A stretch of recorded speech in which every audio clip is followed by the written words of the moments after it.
Thank you so much, Honourable Sir, for giving me time to speak on these two important bills. Sir, आज 8 दिन में 7वीं बार petrol और diesel के prices बढ़े हैं और अगर आपकी अनुमति होगी सर, तो मैं श्रीमती सुषमा स्वराज जी, जो विपक्ष की नेता होती थीं, उनके पार्लियामेंट्री रिकॉर्ड में बाकायदा ये उनकी स्पीच रिकॉर्डेड है, 3 अगस्त 2010 की है और उस समय पे डिस्कशन भी होते थे inflationary pressure on economy and it's adverse impact on the common man, जो आजकल विपक्ष को वंचित रखा जा रहा है। तो उन्हीं की भाषा, उन्हीं की स्पीच में रिपीट करना चाहूँगी। मैं आपके माध्यम से वित्त मंत्री जी से कहना चाहूँगी कि आम आदमी आज जिस परिस्थिति से गुजर रहा है, वर्तमान परिस्थिति को वह जिस शब्द से जानता है और पुकारता है, वो एकमात्र शब्द है, वो है महंगाई। वो अपने दर्द को जिस वाक्य में अभिव्यक्त करता है, वह वाक्य है, मार दिया इस महंगाई ने। आगे वो बोल रही हैं, मुझे ये कहते हुए दुख है कि इस सरकार की हेकड़ी में रत्ती भर भी कमी नहीं आई है।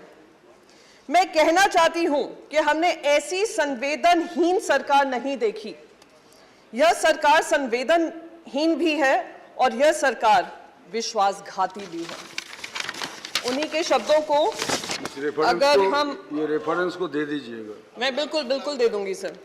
अगर उन शब्दों को हम फिर से रिपीट करेंगे 2022 में, और खास करके उस सरकार पे जिसने 2014 से महंगाई की मार की बात की हो, तो ये शब्द फिर से उन पे लागू होते हैं।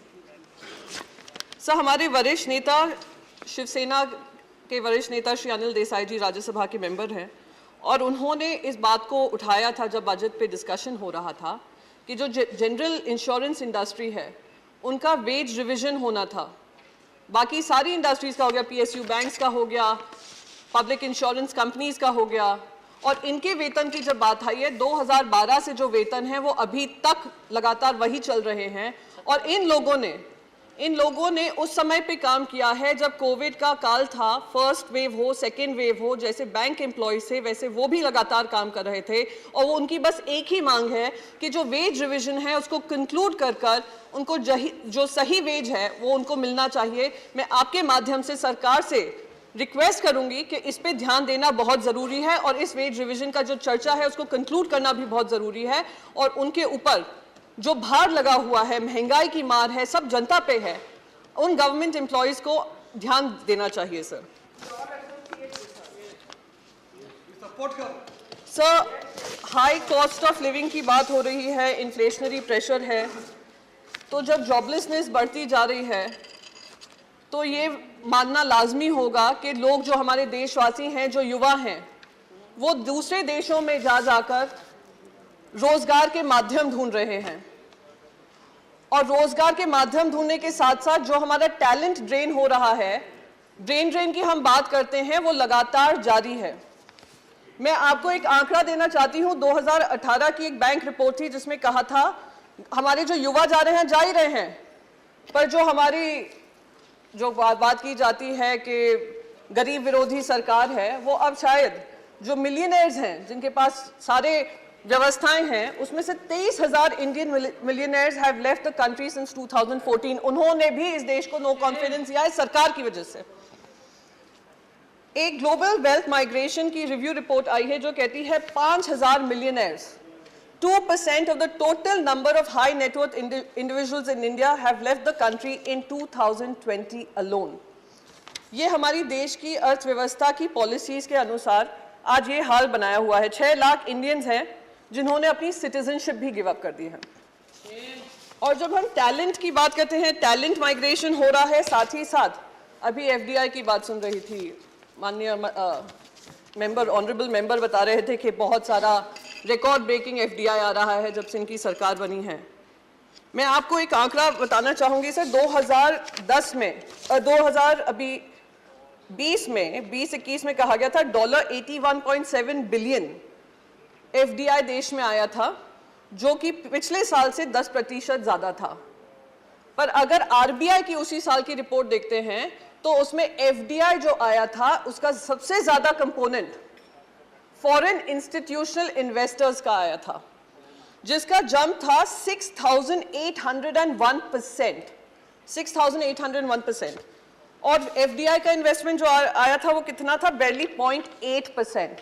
तो ये जो हवाला देते हैं 10% का, वो भी ज्यादा से ज्यादा फॉरेन इंस्टीट्यूशनल इन्वेस्टर्स हैं जो आते हैं, स्टॉक मार्केट में इन्वेस्ट करते हैं और जैसा ही प्रॉफिट बनता है ये पैसा निकाल कर ले जाते हैं। 2 दिन पहले sir, all India radio verified Twitter handle है, उसमें बाकायदा ये रिपोर्ट आई थी, ट्वीट किया गया था, बेचारे को ट्वीट डिलीट, बेचारा बेचारी जो भी हो गया उस ट्वीट के पीछे, उनसे डिलीट करवाया। मैं तो उम्मीद करती हूँ उस बेचारी बेरोजगार ना हो गए हों। Foreign investors have pulled out over rupees 1.1 lakh crore from the Indian capital markets in the first 3 months of this year. तो जो सरकार एफडीआई का हवाला दे रही है, ये सरकार क्या ये भी अपनी उपलब्धियां गिनाएगी देश की जनता के सामने? नहीं गिनाएगी।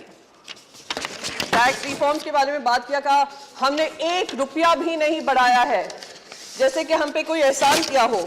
इस समय पर जब देश पे इतनी महंगाई की मार है और देश के युवा बेरोजगार हैं, आप कहें हमने टैक्स नहीं बढ़ाया है और आप इसका एहसान मानिए, ये बहुत ही दुर्भाग्यपूर्ण है सर। कुछ दिनों से, कल भी मैंने सुना, 2 सीनियर लीडर्स हैं, ऑनरेबल एमपीज भी हैं, उन्होंने क्रिप्टो करेंसी की बात की। आज हमारा देश एकमात्र देश होगा पूरी दुनिया में जो क्रिप्टो करेंसी बिल लाने से पहले क्रिप्टो टैक्स लगा देता है, और एकमात्र वित्त मंत्री होंगी इस देश में जो कहती हैं पता नहीं लीगल है या इलीगल है, और वो मैं अभी नहीं बता सकती हूं, जब क्रिप्टो करेंसी रेगुलेशन आएगा तब हम बात करेंगे। पर हाँ, हम उस पर टैक्स जरूर लगाएंगे, हम उस पर टैक्स भी लगाएंगे, हम उस पर टीडीएस भी लगाएंगे। और मैं जब माननीय एमपी को सुन रही थी, सर कुछ भी नहीं है, सर कुछ भी नहीं है। हाँ, जरूर लगा दूंगी सर अगर आपकी अनुमति होगी। वित्त मंत्री बता दो, लीगल है या इलीगल? जी, तो मैं यहाँ पर बस ये बात कहना चाहूंगी सर कि हमारा टैक्स भी लग गया उस पर, हमें ये भी नहीं पता कौन सा स्टेटस है उसका, एसेट क्लास है, क्या क्लास में उसके अंतर्गत किया गया है।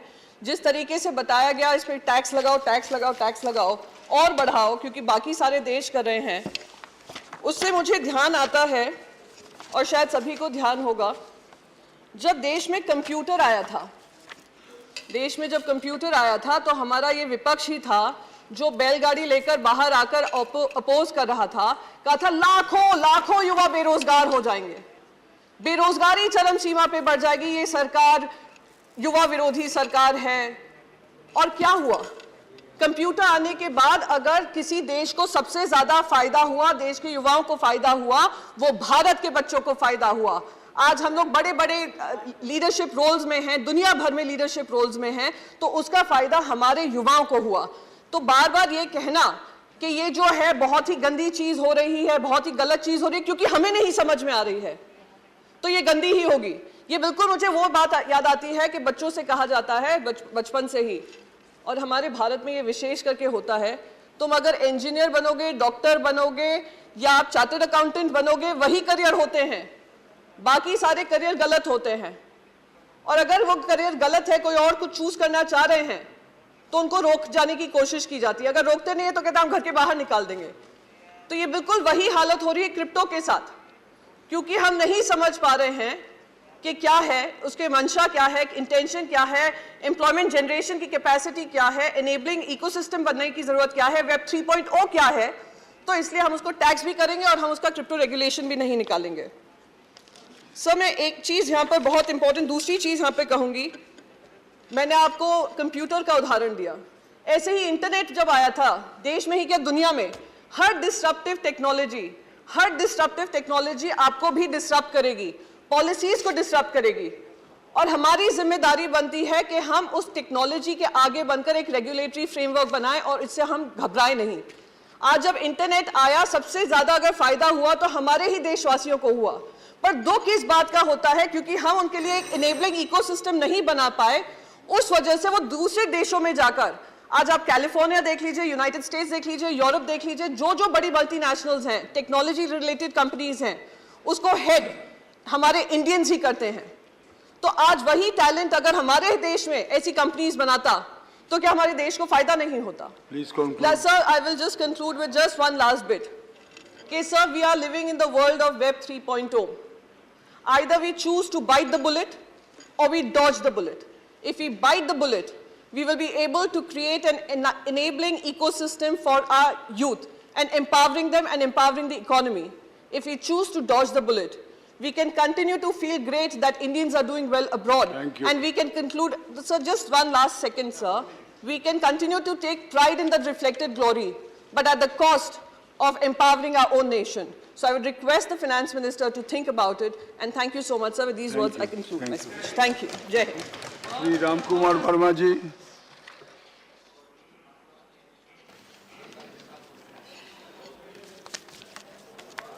बहुत बहुत धन्यवाद उपसभापति